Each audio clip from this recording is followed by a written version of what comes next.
again, my little yarnivores and spiderettes. Fiber Spider back again with another tutorial just for you.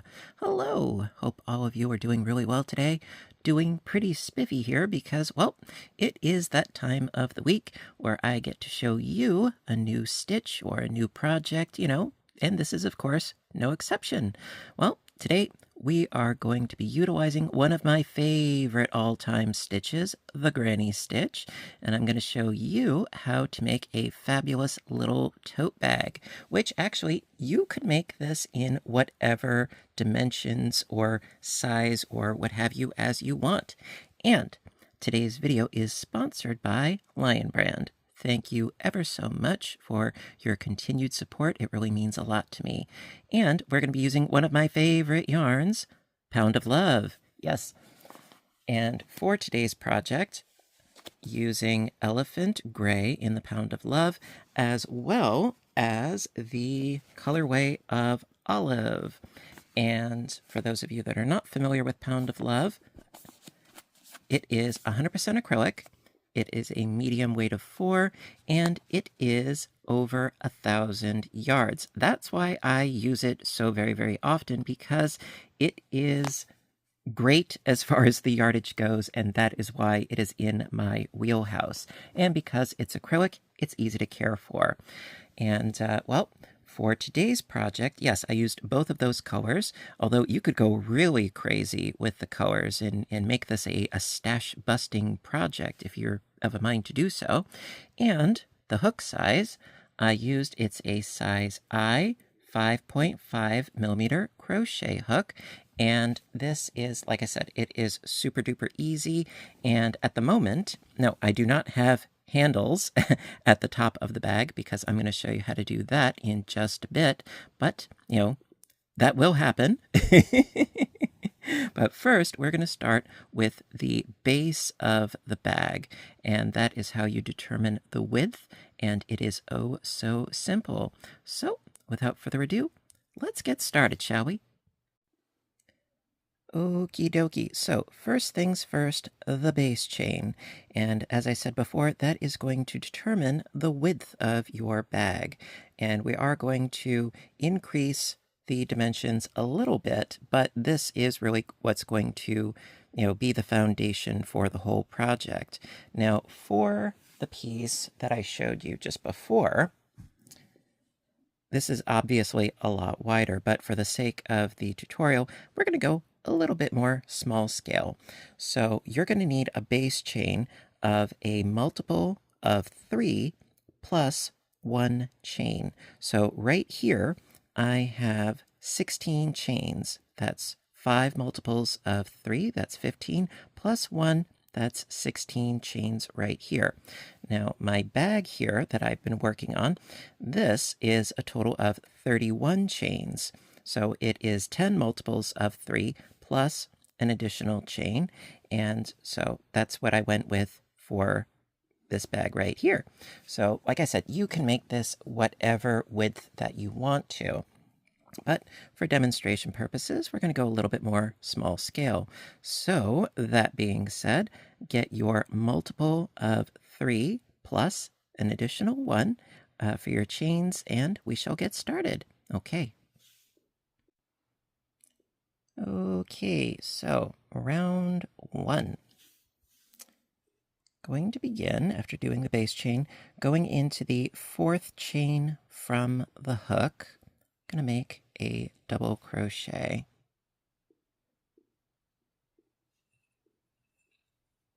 And you could go into the top of the V, like I just did, or what actually I find works even better is if you go into the back bump of your chain. And in fact, I think I'm going to do that instead. So going into the back bump of the chain, make your double crochet,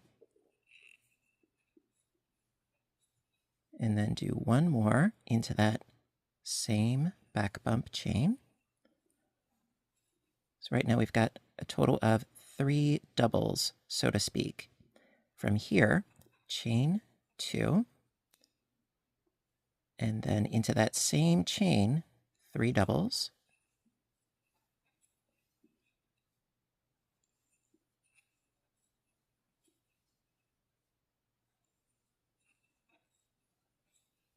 chain 2 again,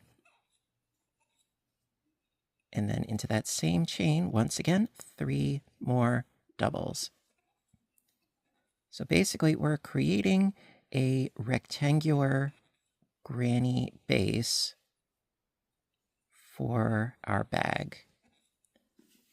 And just get some more yarn going on here. There we go. So we have the narrow side, and these 2 clusters are going to be on the long sides.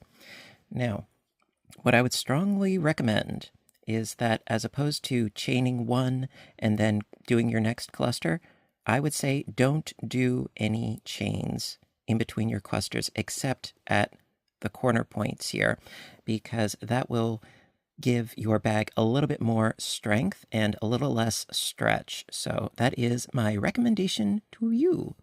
All right, so from here, going to skip the next 2 chains, and into the 3rd chain, do another cluster of 3 doubles.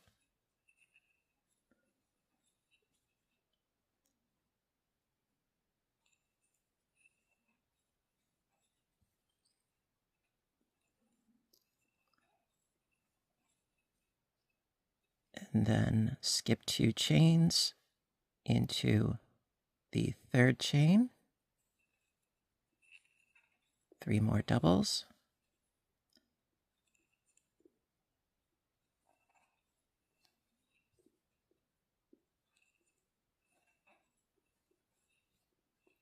Skip 2 chains into that next chain, 3 more doubles. It's a little bit fiddly going into the back bump, but in the long run, I think it looks a little bit better. But whatever it is that you decide to do, go for it.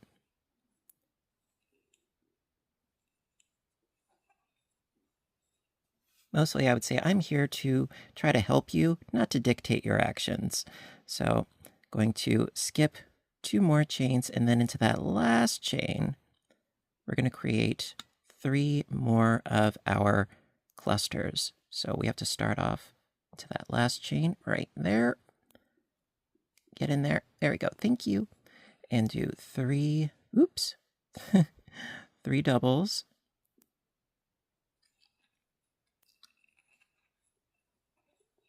One and 2 and 3. And then because we're at our corner points, chain 2, 3 more doubles into that same chain.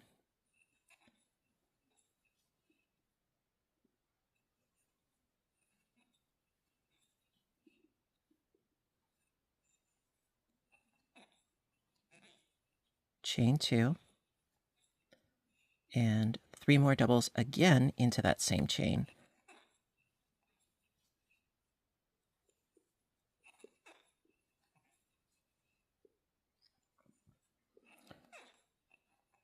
Okay, now because for my base chain it was 16 chains. It was 5 multiples of 3 plus the additional 1. I've got 1, 2, 3, 4, and 5 per long side at the moment.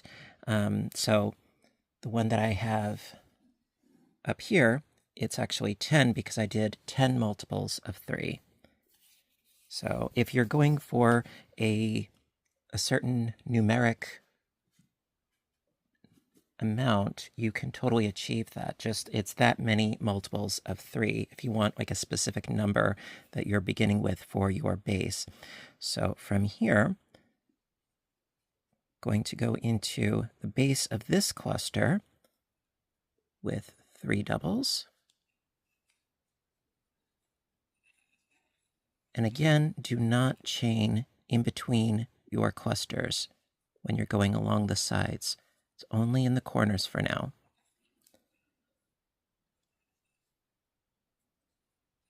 And I have to keep reminding myself because, well, I'm so used to doing it.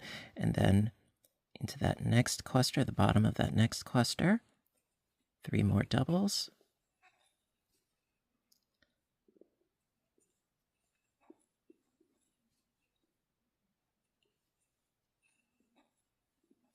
And then 3 doubles into the base of that next cluster.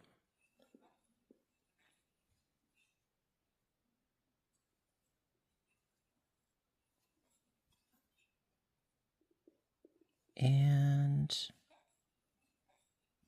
we are at the end of the round. So to finish up the round, all you have to do is slip stitch into the next 3 stitches and then into the corner.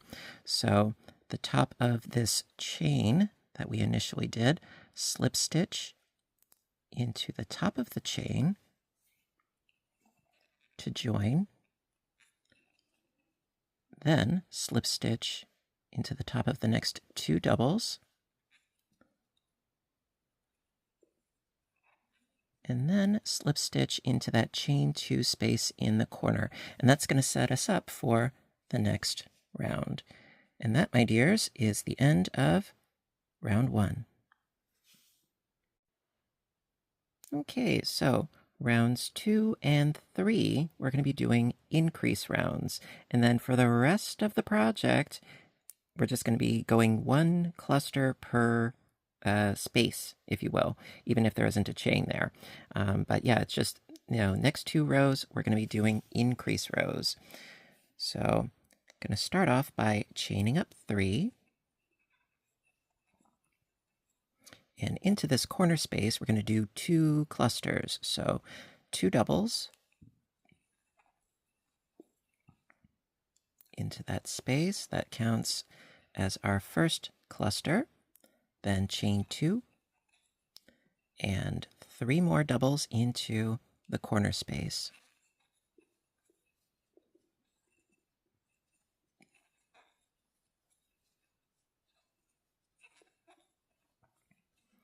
And then into the next corner, 3 doubles,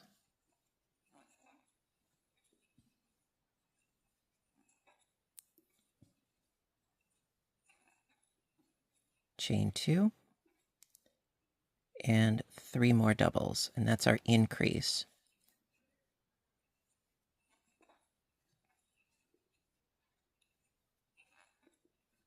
Okay. Then, working our way across this side, just do a cluster per space. That's 3 doubles per space. And again, do not do chains in between your clusters.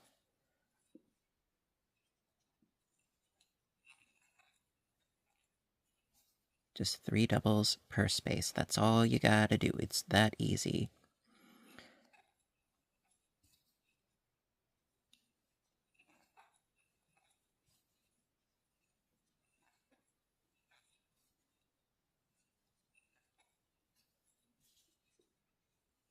And then we're just about at the corner where we're going to do another increase.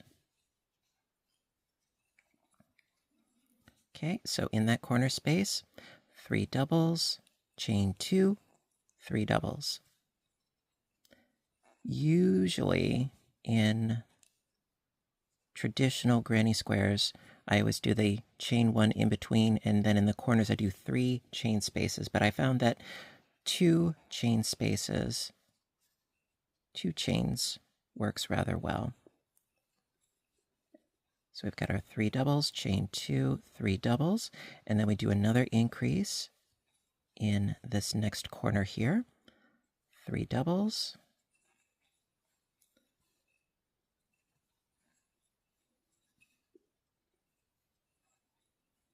chain 2, and 3 doubles.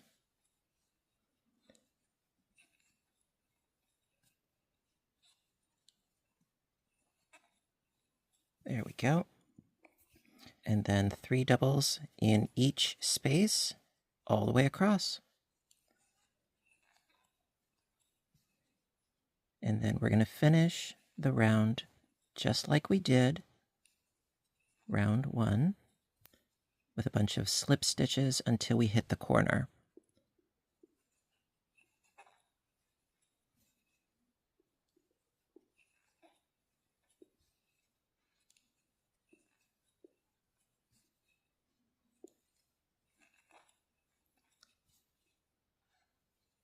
And I've said this before, but I think the reason why I love the granny stitch so much is because it's a very meditative and relaxing and autopilot kind of stitch.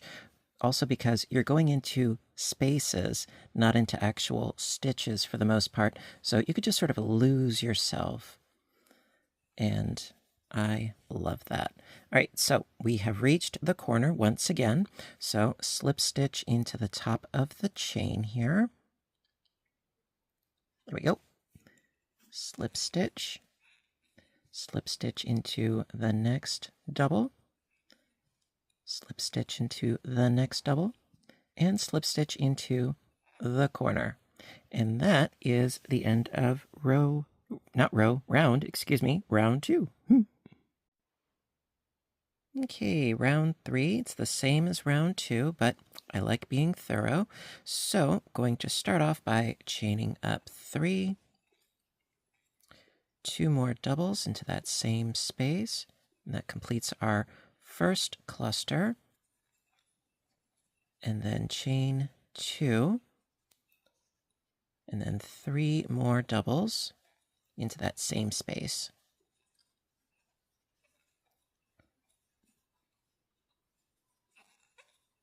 There we go. And then into the next space, 3 doubles.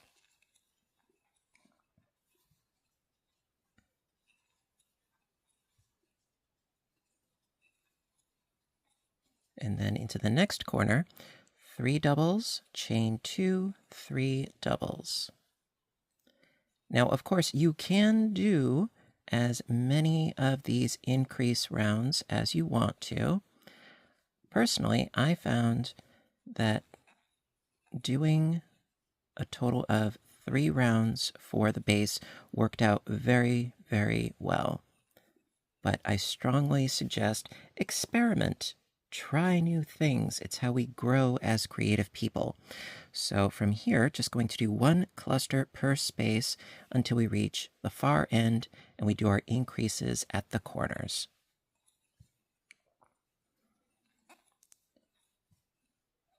I mean, the piece that I'm working on right this minute, it's really, more of like a smaller example of my larger piece, but this could very easily be a lovely little crossbody bag, if you wanted it to be that, or, a small purse.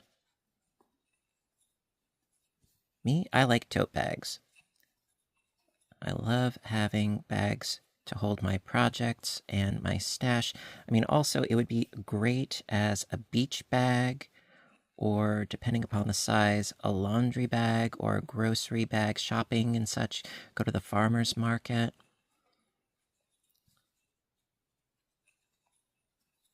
Really, whatever it is that you have a use for. So, we are now in the corner. So, let's do our 3 doubles, chain 2, and 3 more doubles into that corner space. Oops. There we go. Got my 3 doubles, chain 2, and then 3 more doubles into the same space.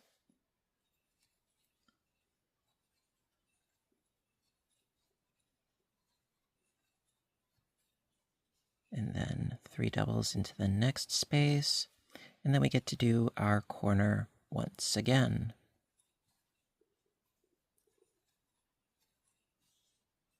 So that's 3 doubles.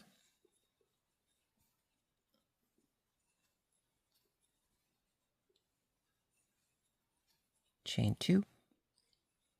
And 3 more doubles.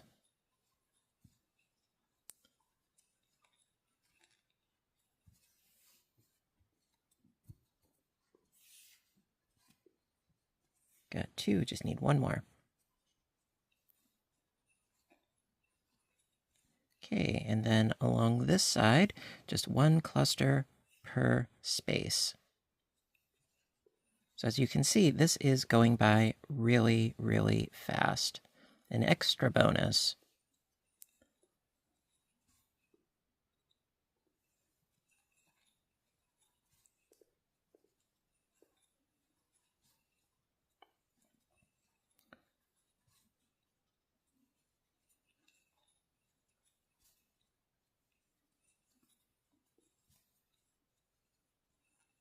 Oops. Going a little too fast for myself. There we go. Another cluster.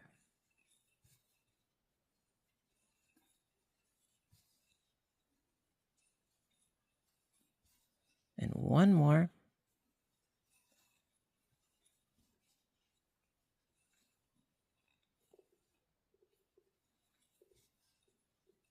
Okay, there we go. And then, since we just did our last cluster, going to again join with a slip stitch to the top of that first chain. There we are. Slip stitch into the next 2 doubles. And then slip stitch into that corner chain space. And that is the end of round 3. Now, this doesn't look like a particularly large base for a bag. However, it does balloon out a little bit more before it starts to go in the vertical direction. So I speak from experience. The first time I fiddled with this, I think it was like 5 or 6 rounds, and then I started not doing any more increasing to go in a vertical fashion. It was huge. So I would say that, 3 is a good place to start off with.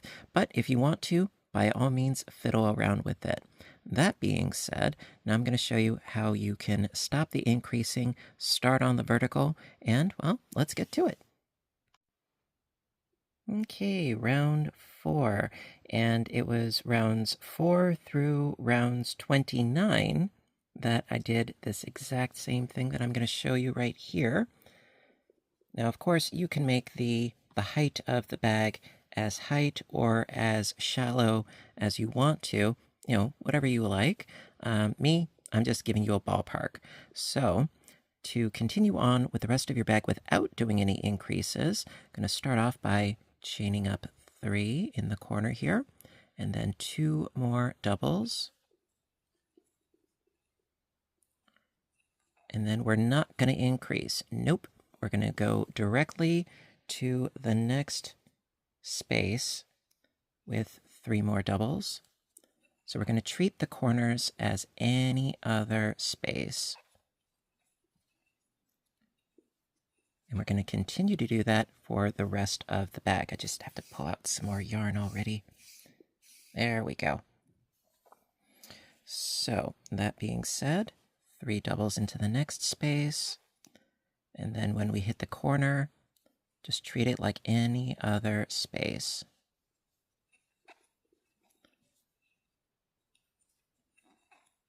Just 3 doubles and then continue on.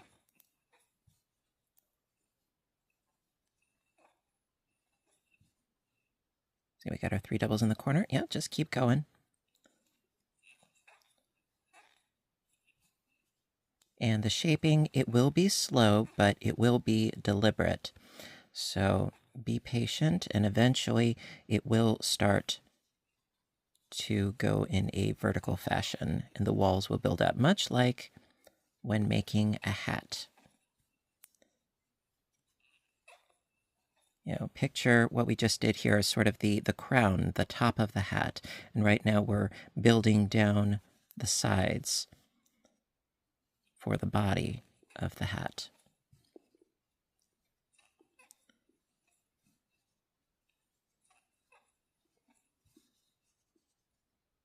And it takes a little bit for the body to catch up with all that increasing that we did for the crown, so to speak.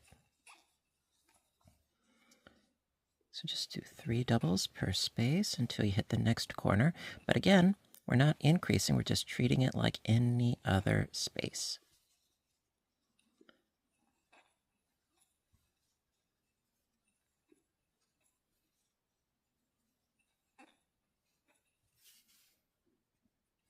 Okay, we're at the corner, so just do 3 doubles.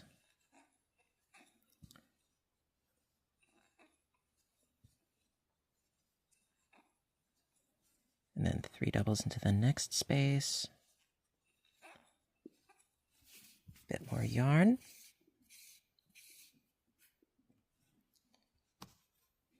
It's already looking a little bit wobbly in the corners, and that's good. But it'll become more and more pronounced as you keep going.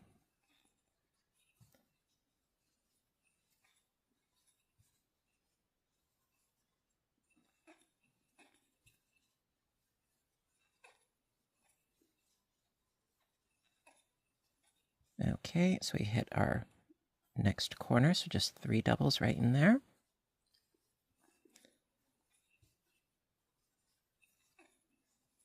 And then 3 doubles into the next space.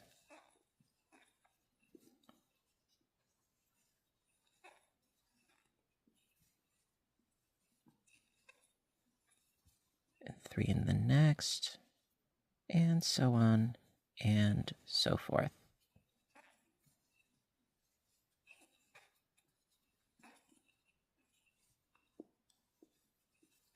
Now, of course, like I said before, you can change colors as many times as you wish. The only thing that I would recommend is to do an entire round with your chosen color. That's the only thing that I would personally recommend. But as far as the number of colors, hey, go crazy.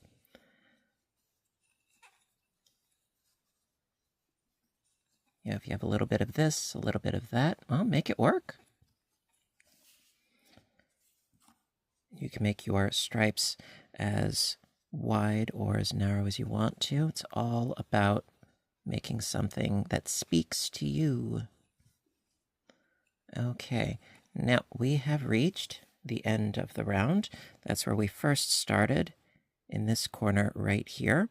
So, going to slip stitch into the top of this first chain that we did, like so.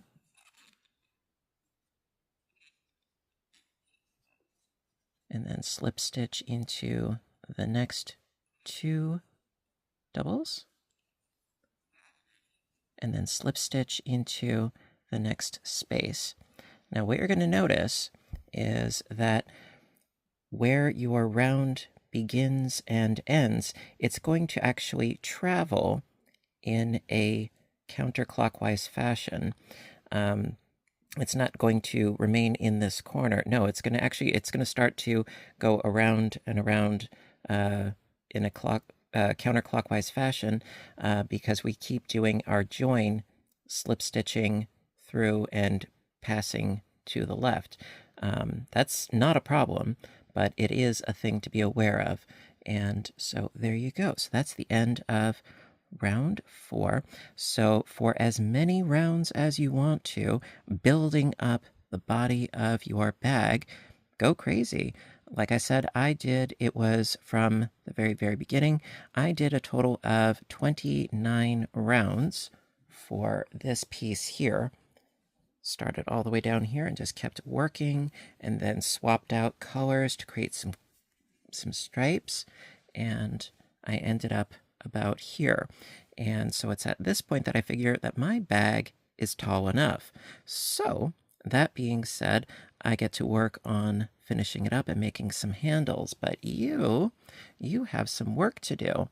So keep repeating round 4 as many times as you need, and well, I'll see you in a bit. All right.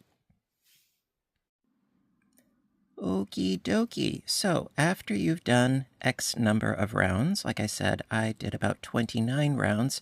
And for those of you that are wondering, the width of my bag is about 15.5 inches wide. And from bottom to top, it is about 14-ish inches. And so when your piece is the desired dimensions, well, we're just going to finish up the top of the bag a little bit by doing a couple of rounds of single crochet. So chain up 1, and then into every stitch just do 1 single crochet. It's that easy. And I'm probably going to do 3 to 5 rounds in this manner. Just sort of get it a little cleaned up, a little polished, a little established. Now, of course, if you're interested in doing so, you could instead do half doubles, or you could do through the back loop only or through the front loop only. If you want to add some texture, you could do that as well. I'm just going to do regular single crochets, nothing fancy. And so I'm just going to go all the way around with my single crochet stitches, and then when I have come full circle, going to do a slip stitch into that first single crochet that we did, and then chain up one and go around again, etc., etc. All right, so that being said, I'm going to do the next couple of rounds off camera, and then we get to do the handles. I'll see you in a bit. Okie dokie. So after doing about 3 rounds of single crochet all around the top edge, I then placed some markers in the top of my piece.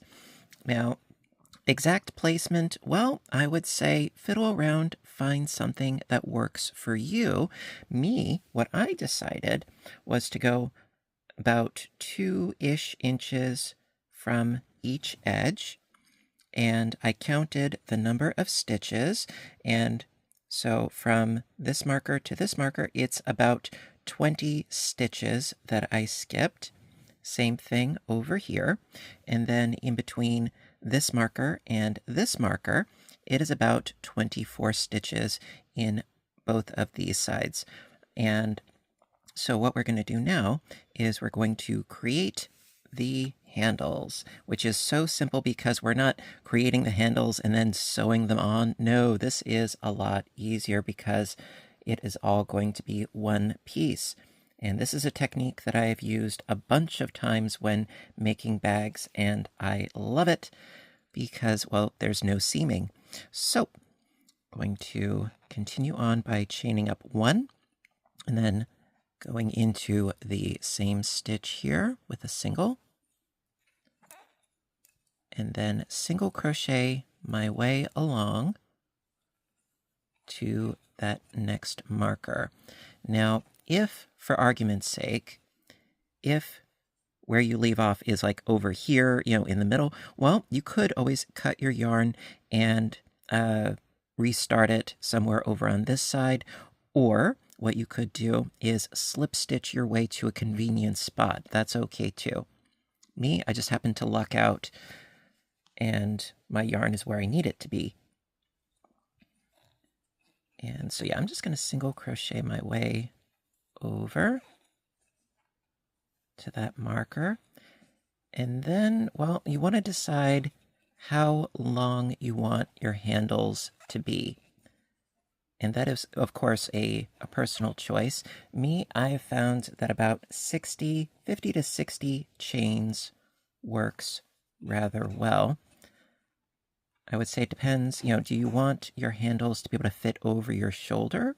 Or if you want them to be shorter than that and you just want to carry your bag with your hands, really whatever works for you. I like the option of putting the handles over my shoulder. That's just me. Okay, and we are just about there. Okay, so we got our marker right there. Okay, so I'm not going to actually go into that stitch marker stitch. No, we're just going to skip over that. And I'm going to chain, I'm thinking, let's do 60 chains. So 1, 2, 3, 4, 5, 6, 7, 8, 9, 10, 11, 12, 13, 14, 15, 16, 17, 18, 19, 20, 21, 22, 23, 24, 25, 26, 27, 28, 29, 30, 31, 32, 33, 34, 35, 36, 37, 38, 39, 40, 41, 42, 43, 44, 45, 46, 47, 48, 49, 50, 51, 52, 53, 54, 55, 56, 57, 58, 59, and 60. Okay, then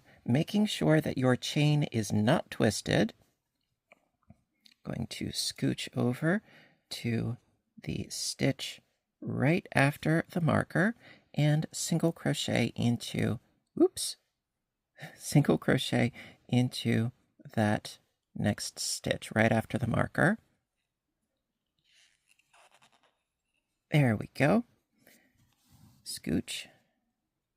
And then single crochet my way to the next marker and do the exact same thing with 60 chains.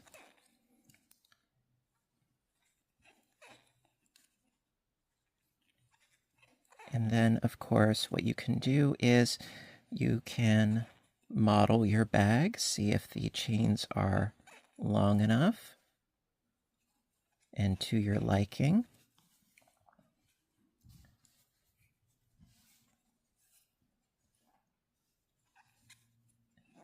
And then after this, we're going to continue to build up the brim, as well as make the handles thicker, which of course is also up to personal preference. The number of rounds will dictate the width of your handles.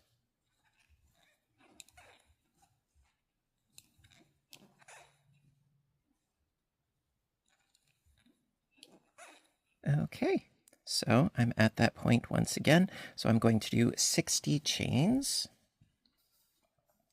Once again, just want to pull out some more yarn here.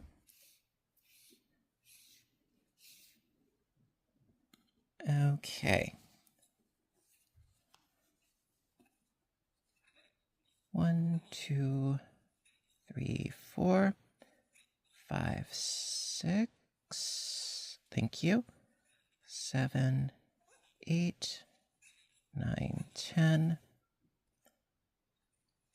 11, 12, 13, 14, 15, 16, 17, 18, 19, 20, 21, 22, 23, 24, 25, 26, 27, 28, 29, 30, 31, 32, 33, 34, 35, 36, 37, 38, 39, 40, 41, 42, 43, 44, 45, 46, 47, 48, 49, 50, 51, 52, 53, 54, 55, 56, 57, 58, 59, and 60.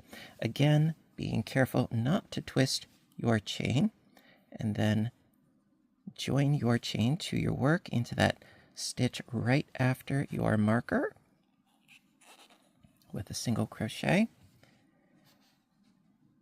And then get to the stitch where you first started, and then slip stitch into your first single crochet of the round, slip stitch into there, chain up 1, and single crochet, and then make your way to where the chain is. So I'm going to work my way around there, and then going to work on building out the width of the handles. And again, you can do as many or as few rounds as you want. Now, what I would suggest is go wider than narrow, because if your handle is wide, it won't cut into your hands. If I left it just as is right now with just a chain stitch and maybe just one round of single crochets, it's not going to be very comfortable. No, I would say you're probably going to want to go with at least 1.5 inches for the width of your handles, thereabouts. Inch, 1.5 inches, perhaps even 2 inches. And so I'm going to show you what to do next. Okay, so now for the handles. There are a bunch of, different ways that you could do this. I just have this one last stitch, and then we'll get into the actual chain. Okay, now, as far as the different ways in which you could do this, the first way is the way that I would not recommend, which is just going into this chain space and doing your single crochets like this. I would not recommend doing that because the stitches will shift on this initial chain. So it's an option, but I wouldn't recommend it.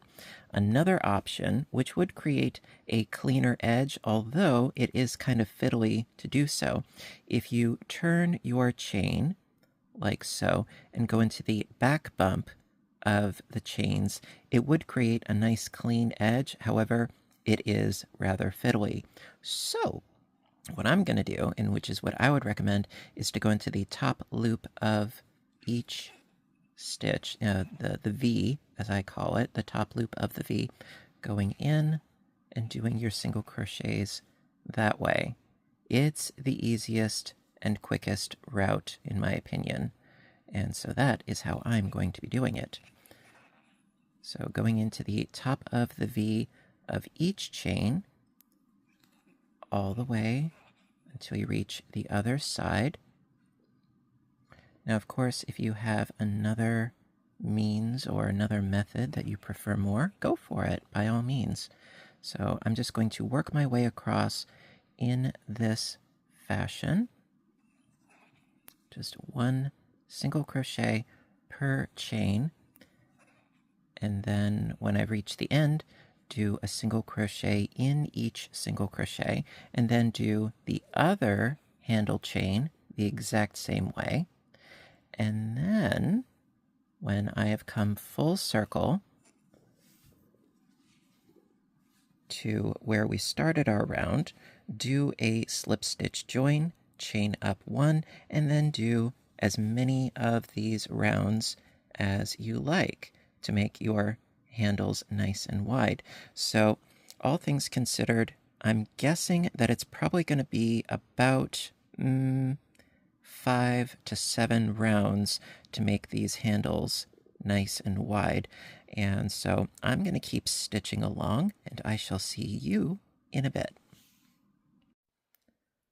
Alrighty, my dears. So after doing 7 rounds, all the way around, going across the handles and so forth, my handles are nice and wide, and I think that they are perfect. And I already tried this, and it goes over my shoulder perfectly, and I have myself a lovely tote bag.